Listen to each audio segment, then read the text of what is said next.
Statistics economics വകുപ്പ് director B ശ്രീകുമാറിനെതിരെയുള്ള പരാതി അന്വേഷിക്കാൻ ഉത്തരവിറക്കി സർക്കാർ. ബി ശ്രീകുമാർ ഉദ്യോഗസ്ഥരെ ജാതീയ വർഗീയ പരാമർശങ്ങൾ നടത്തിയെന്നായിരുന്നു പരാതി. മുഹമ്മദ് ഷഫീഖ് IAS പരാതി അന്വേഷിക്കും. 1 മാസത്തിനുള്ളിൽ അന്വേഷണ റിപ്പോർട്ട് സമർപ്പിക്കണമെന്നാണ് ഉത്തരവിൽ. അഞ്ജന അനിൽകുമാർ ചേരുന്നു. അഞ്ജന, എന്താണ് ശ്രീകുമാറിനെതിരായ പരാതി? അന്വേഷണം ഏത് രീതിയിലായിരിക്കും? വിനീത, ഒക്ടോബർ മാസം 3-ാം തീയതിയാണ് കേസിനാസ്പദമായ സംഭവം നടക്കുന്നത്. ഈ B Sreekumar, economics and statistics വിഭാഗം ഡയറക്ടറായ ബി ശ്രീകുമാർ എറണാകുളത്തുള്ള ഒരു അവലോകന യോഗത്തിൽ പങ്കെടുക്കുകയായിരുന്നു.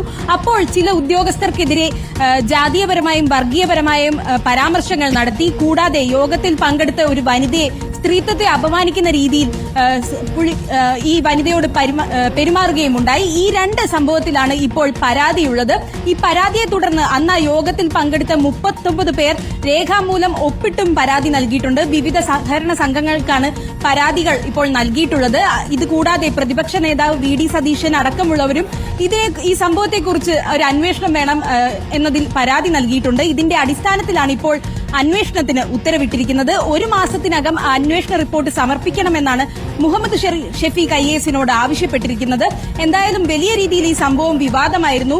ആ യോഗത്തിൽ പങ്കെടുത്ത എല്ലാവരും തന്നെ ഇതിൽ പരാതി നൽകിയിട്ടുണ്ട് എന്ന് തന്നെ പറയാം. വളരെ അപൂർവമായി മാത്രമാണ് ഈ പങ്കെടുക്കുന്ന എല്ലാവരും തന്നെ രേഖാമൂലമായി ഒപ്പിട്ട് ഒരു പരാതി നൽകുന്നത്. അങ്ങനെ ഒരു പരാതിയും ഇതിൽ ലഭിച്ചിട്ടുണ്ട്.